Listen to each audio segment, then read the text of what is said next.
They vanished without a trace, only to be found decades later, not in a graveyard, but bricked inside the walls of their own home. Why were they hidden? Was it murder, or something far stranger and more disturbing? How could 5 people simply disappear, only to end up entombed within their own residence? What do you think happened to them? Was it madness, a twisted belief, or something else entirely? Share your theories in the comments below. If you're fascinated by real-life mysteries that defy explanation, make sure to subscribe to Host of Silence and hit that notification bell so you don't miss out. To uncover the chilling truth behind the Winchester family's fate, we must go back to a cold winter in 1894. The winter of 1894 descended upon Millbridge, Maine, with a brutal, unforgiving silence. Snow buried the landscape in drifts, muffling the world under a thick white blanket. The cold was a physical presence, biting deep, freezing the breath in the air. In this isolated corner of the state, life moved slowly, dictated by the harsh rhythms of the season. Most families huddled by their fires, venturing out only when necessary. But none were as withdrawn as the Winchesters. Their house stood on a small rise outside the main village, a large, dark Victorian structure that seemed to absorb the surrounding light rather than reflect it. It was a place of shadows and secrets, long before the deeper silence fell. Charles Winchester had moved his family here years ago, seeking a solitude that bordered on the extreme. He was a man of quiet intensity, his past vague, his present deliberately opaque.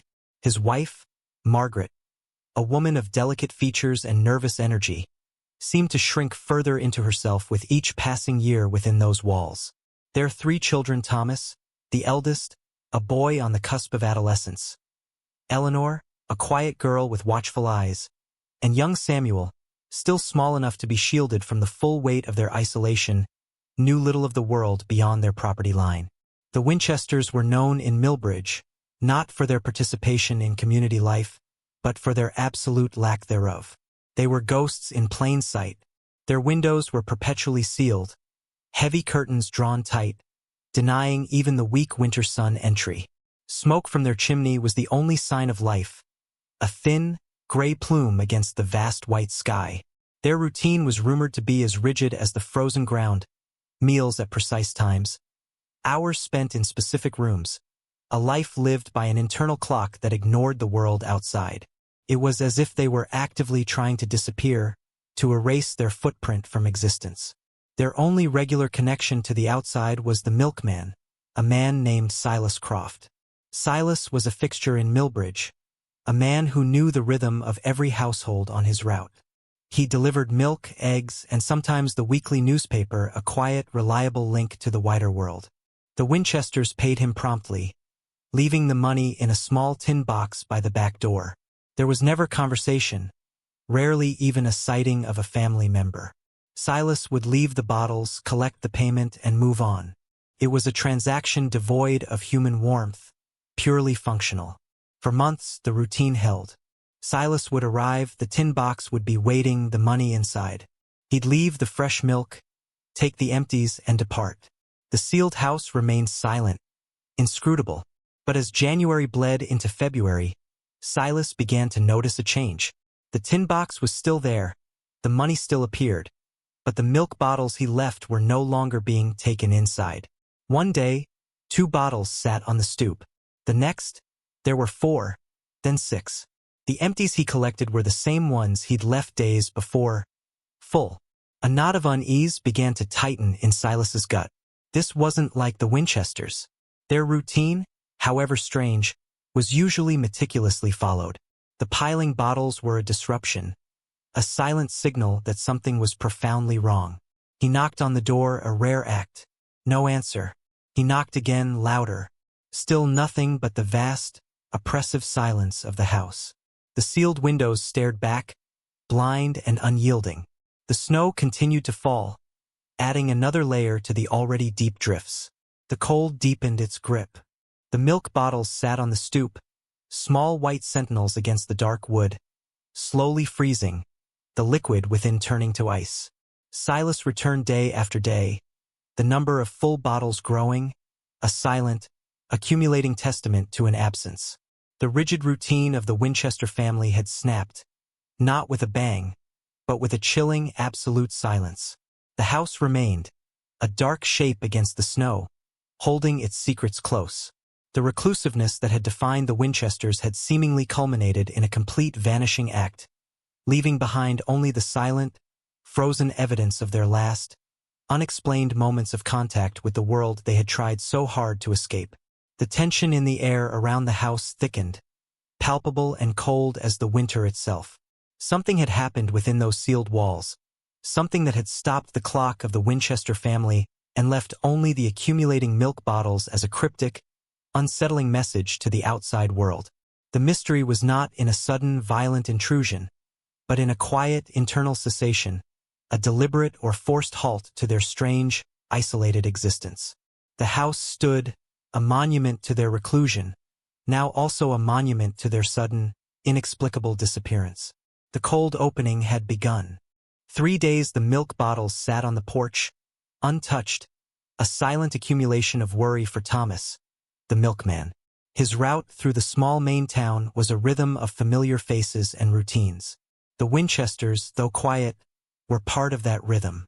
Their porch, usually cleared promptly, became a growing anomaly. On the 4th morning, the sight of the 4 full bottles, now frosted with the morning chill, broke Thomas's routine. He knocked, louder this time, a persistent, uneasy rap that met only silence.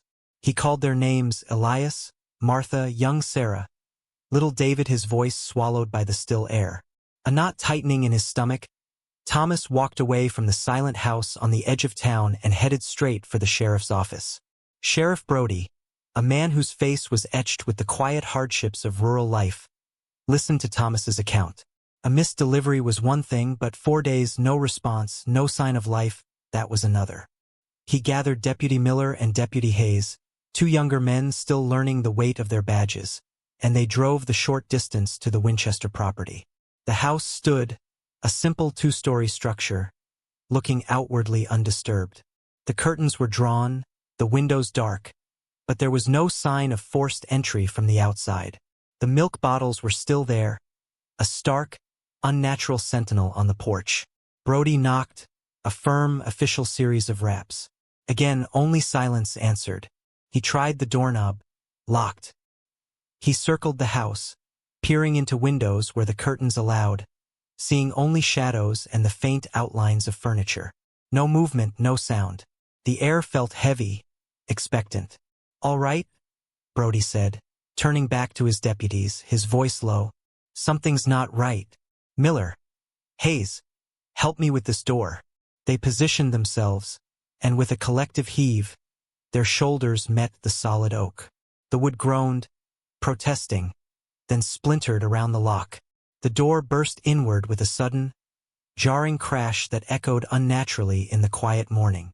They stepped inside, weapons drawn, moving cautiously into the dim interior. The air was cold, stale, carrying the faint scent of old wood and something else, something indefinable: absence. Dust motes danced in the narrow shafts of light that penetrated the drawn curtains. The house was utterly silent, a profound, heavy silence that pressed in on them. It was like stepping into a photograph, a moment frozen in time. In the small parlor, a book lay open face down on a side table, as if the reader had just stepped away. A half-finished sewing project rested in a basket beside a worn armchair. On the mantelpiece, a clock had stopped, its hands pointing to a random hour. They moved deeper into the house, each room a tableau of interrupted life. The kitchen was tidy, dishes washed and put away. The dining room table was set for 4, plates, cutlery, and glasses neatly arranged, awaiting a meal that never came. It wasn't set for a special occasion. It was the simple, everyday setting of a family home.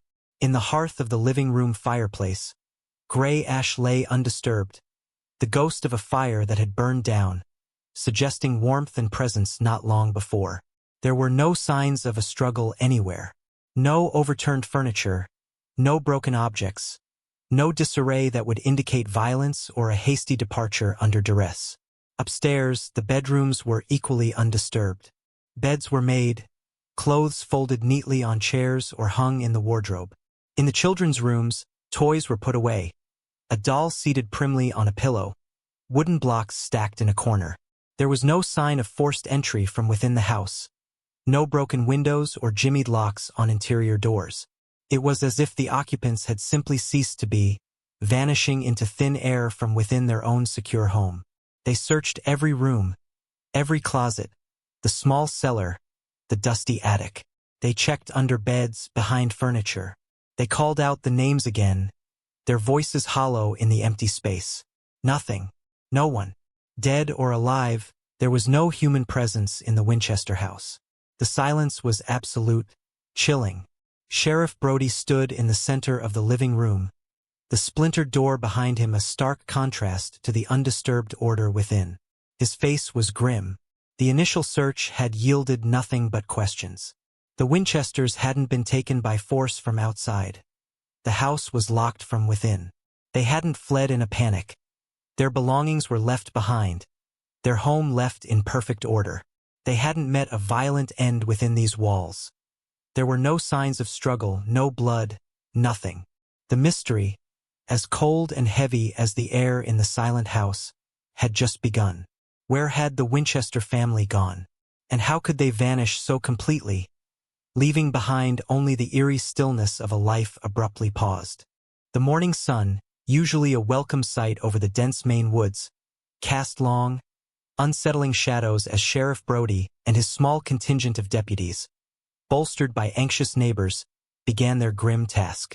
The empty house stood silent, a stark contradiction to the life it had presumably held just hours before. The initial shock of finding the dwelling deserted gave way to a methodical, painstaking search. They started inside.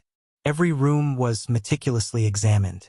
The kitchen table still held the remnants of a meal, plates askew, a half-eaten loaf of bread, a pitcher of milk slightly curdled in the morning warmth. Upstairs, beds were unmade. Clothing lay folded neatly on dressers or draped over chairs. The children's toys were scattered on the floor, awaiting hands that would not return. There was no sign of struggle, no overturned furniture, no broken glass. It was as if life had simply paused, then vanished. The cellar was dark and damp, smelling of earth and stored preserves. They probed the dirt floor, checked behind the stone foundation walls, shone lanterns into every crevice. Nothing. The attic, dusty and cluttered with forgotten belongings, yielded only cobwebs and the scurrying of mice. No hidden passages, no signs of anyone hiding or having been concealed there. The search expanded to the property. The barn, the chicken coop, the small shed, all empty. The fields surrounding the house were trampled by searchers, but revealed nothing. They combed the edges of the woods, looking for footprints, broken branches, anything that might indicate a hurried departure or a struggle. The ground, dry from a recent spell of weather, was unforgivingly silent. Not a single track leading away from the house was found that could be definitively linked to the family. Over the following days, the search grew. Men from neighboring towns joined, forming search parties that fanned out into the vast, unforgiving wilderness of Maine. They systematically covered miles of dense forest, calling out names that echoed unanswered through the trees. They followed the winding course of the nearby stream, dragging its shallow banks, peering into its murky depths. Old wells, disused and overgrown, were checked, though the thought of what they might find there was a chilling one. Every cave, every rocky overhang, every remote cabin or hunting shack within a 10-mile radius was investigated. Sheriff Brody, a man hardened by years of dealing with the often brutal realities of rural life, found himself increasingly bewildered. He had seen accidents, murders, runaways, but nothing like this. There was simply nothing. No discarded clothing, no dropped tool, no handkerchief, not even a single footprint or scuff mark leading away from the house that wasn't accounted for by the searchers themselves. It defied logic. People, especially an entire family including young children, did not simply evaporate. Investigators from the state capital were brought in. They re-examined the house with fresh eyes, using techniques considered advanced for 1894. They analyzed the scene for signs of poisoning, though no obvious substances were found. They questioned neighbors again, pressing for any detail, any odd behavior, any recent visitors, any financial troubles, any marital strife, anything that might provide a motive for leaving or for foul play. The neighbors, however, painted a picture of a quiet, ordinary family, well-liked, with no apparent enemies or reasons to suddenly abandon their lives. The last confirmed sighting placed them at home the evening before the discovery, seemingly content. Months turned into a year. The extensive search efforts yielded precisely 0 tangible clues. The woods held their secrets tightly. The house remained silent. The official investigation, having exhausted every lead, every theory, from voluntary disappearance to abduction to some unfathomable accident, reached an impasse. With no bodies found, no evidence of a crime, and no trace of the family's whereabouts, the case could not be definitively closed. It was, officially, classified as an undetermined mass disappearance, a bureaucratic term for a profound, unsettling mystery. The house itself became a monument to the unknown. The authorities sealed it, boarding up windows and locking doors, ostensibly to preserve the scene, but perhaps also to contain the unsettling aura that now surrounded it. Neighbors avoided walking too close. Children dared each other to approach the fence but rarely went further.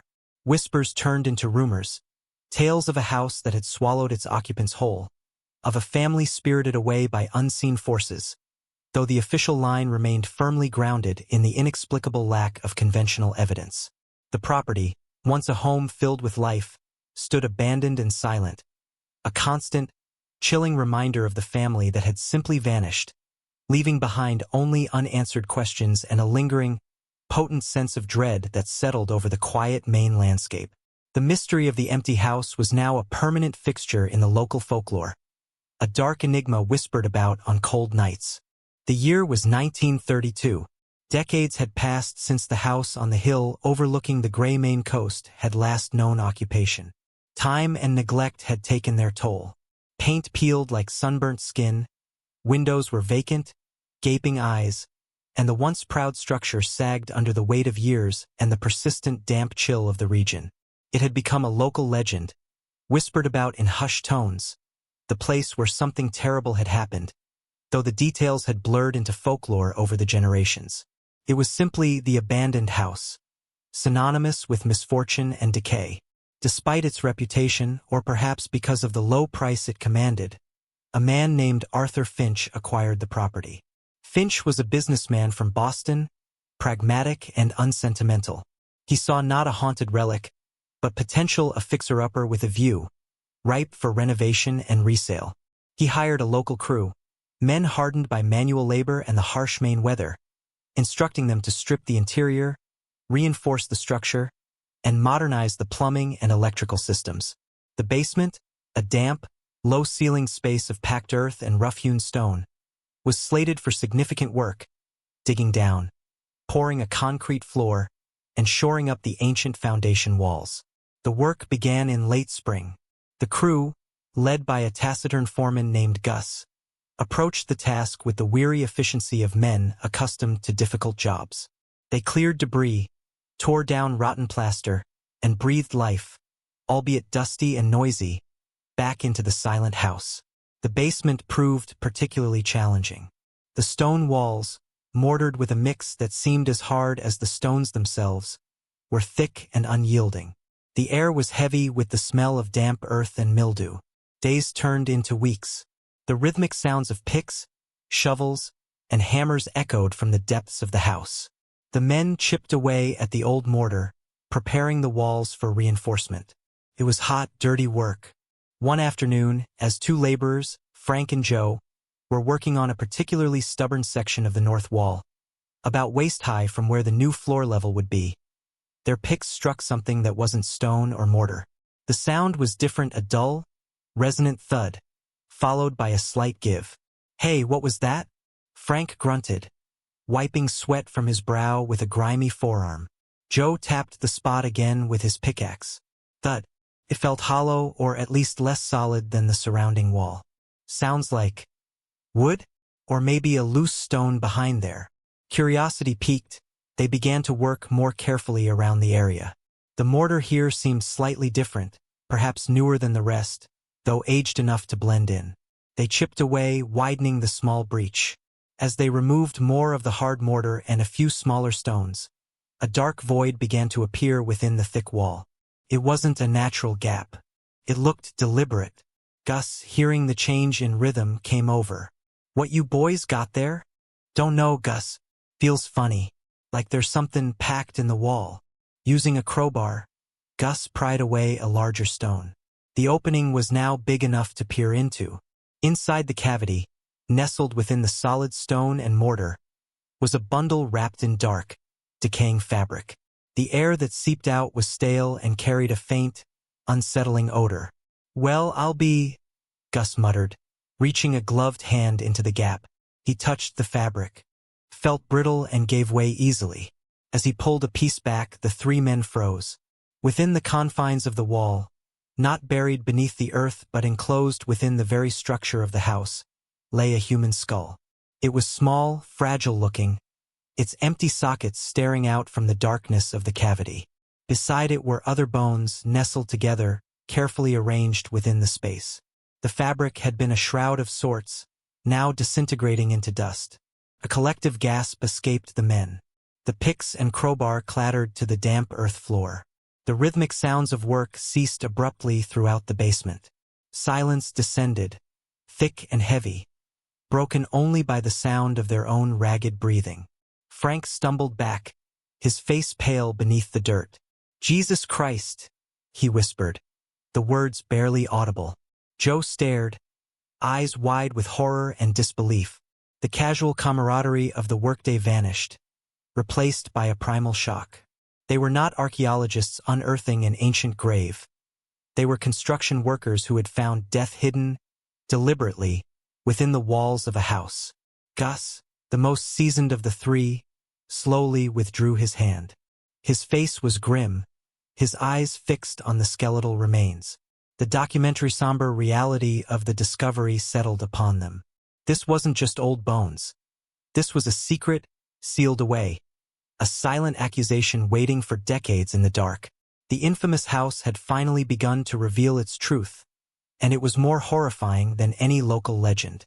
The renovation had stopped dead. The pragmatic business venture had collided head-on with a grim, undeniable past, entombed within the very fabric of the building. The damp chill of the basement suddenly felt colder, more profound, carrying the weight of a long-buried secret brought violently into the light of 1932. The air in the basement was thick with the smell of damp earth and something else, something stagnant and cloying. Detective Harding and his men had been methodically examining the stone and mortar walls, searching for any anomaly, any hint of a hidden space. It was near the far corner, behind a stack of decaying firewood, that they found it. Not a door, but a section of wall that seemed too uniform, the stones too neatly fitted, the mortar too fresh in places compared to the surrounding centuries-old work. Using crowbars and chisels, they began to pry at the stones. The work was slow, arduous, but driven by a growing sense of dread. As the first few stones came loose, revealing not solid earth but a dark cavity, the air grew colder. The cavity was shallow, just deep enough to hold something. And it did. Wrapped tightly in yellowed linen, bound with twine, lay a human form. It was small, perhaps a child. The linen was stained, brittle with age and decay. As they carefully removed it, the fragile bundle threatened to disintegrate. Inside, skeletal remains were visible through tears in the fabric. They continued their grim excavation. One niche led to another, then another. Each was sealed with the same meticulous care, the stones mortared flush with the wall.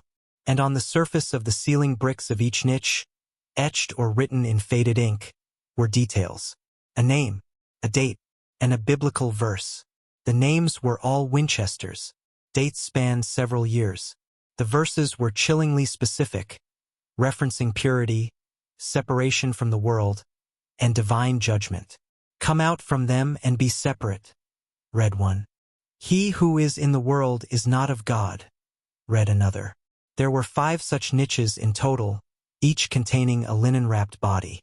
5 members of the Winchester family, sealed within the walls of their own home. The state of the remains suggested they had been placed there deliberately, carefully, not hidden in haste but interred with a perverse sense of ceremony. The linen bindings, the sealed niches, the inscribed bricks, this was not murder concealed, but a ritualistic act of containment. Near the base of the wall, partially obscured by rubble from the excavation, Harding's gloved hand brushed against something brittle. It was a small, leather-bound book, its cover cracked, pages water-damaged and fragile. A diary. The name Eleanor Winchester was faintly visible on the inside cover. Handling it with extreme care, Harding and his men began to examine the surviving pages. The handwriting was delicate, sometimes frantic. The entries painted a disturbing picture of life within the Winchester home, dominated by the increasingly erratic behavior of Charles Winchester. Eleanor wrote of Charles's growing obsession with the outside world as a source of corruption and impurity. He spoke of filth and contamination carried on the wind, in the thoughts of outsiders, in books, even in the sunlight. He became convinced that the only way to protect his family, his children, from this encroaching defilement was to isolate them completely. One entry, dated several years prior, was particularly harrowing. Charles speaks of the walls now not just as shelter, but as a shield. He says they will keep us pure, keep the world's sickness out. He looks at the children with such fear in his eyes, fear of what might touch them. He says the air outside is poison. Another passage, fragmented but clear in its terror. He is building, in the basement, says it is for their protection, a final sanctuary. I tried to reason. He says I don't understand the danger. The world is a disease. And then, a chilling entry that seemed to predate the sealing of the niches. The little ones, they cry for the sun, for the fields. Charles says they must be strong, pure. I heard Mary weeping last night. She asked for her doll. Charles held her close, stroked her hair, told her silence will protect us. His eyes were empty.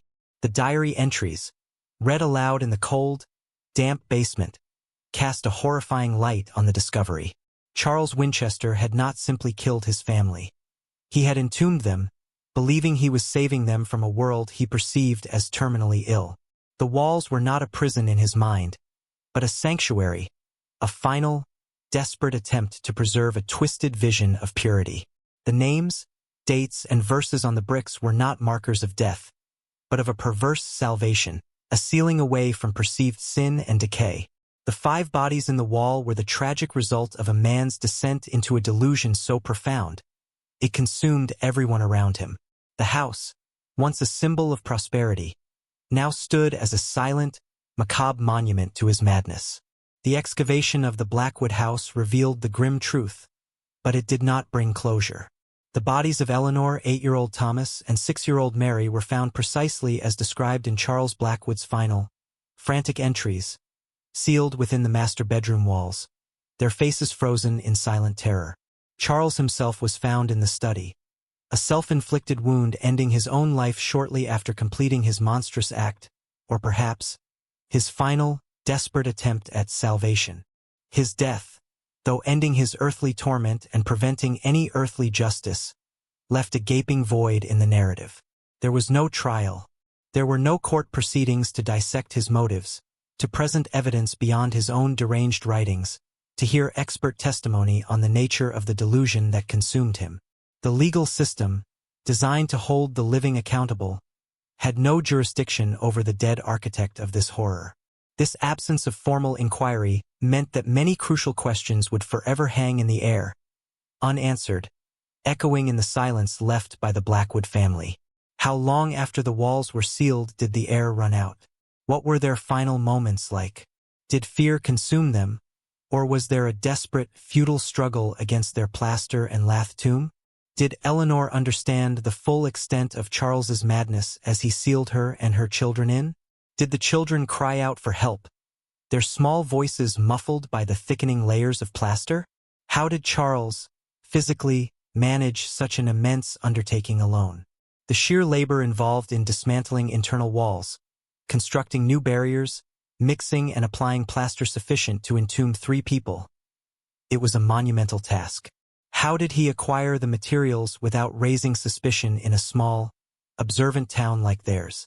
Did neighbors hear anything, the sounds of hammering, sawing, mixing?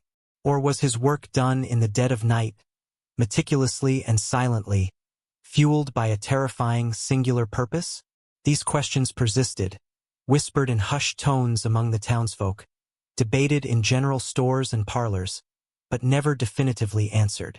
The official record simply stated the facts of the discovery, the identities of the deceased, and the presumed cause of Charles's death. The why and the how, in their agonizing detail, remained locked within the decaying walls of the house and the lost mind of Charles Blackwood. The core tragedy was stark and brutal in its simplicity. A family, not ravaged by external forces, but entombed by the twisted, impenetrable delusion of the man who was supposed to protect them. Charles Blackwood, convinced he was saving them from an imagined external threat, became the very agent of their destruction. His love, perverted by madness, built their tomb.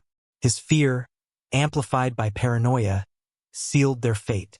The house, once a symbol of their life together, became a monument to his insanity and their horrific end. It stood, silent and imposing, on the edge of town, a constant, physical reminder of the events that transpired within its walls. Following the discovery, the house remained untouched by the market. No one wanted to buy it. No one dared to live in it. It stood vacant, its windows like vacant eyes staring out at the world, a pariah among the other homes in the community. The air around it seemed heavier, colder, even on the warmest summer days.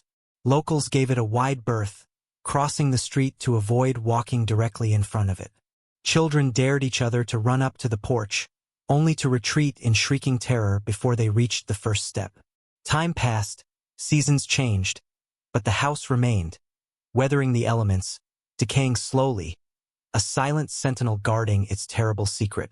And as years turned into decades, a local legend began to take root, growing like ivy over the house's neglected facade. It was said that if you stood close to the house on a still night, particularly when the wind was low, you could hear them. Whispers, faint, almost imperceptible sounds emanating from within the walls, from the very rooms where the family met their end. Some claimed they heard the soft crying of children, a low, mournful sound that chilled the listener to the bone. Others swore they heard a woman's hushed, desperate pleas. Still others spoke of a man's low, continuous murmuring, perhaps Charles still explaining his actions to the empty rooms, or perhaps the echoes of his final descent into madness. These weren't tales of vengeful ghosts or spectral apparitions in the traditional sense.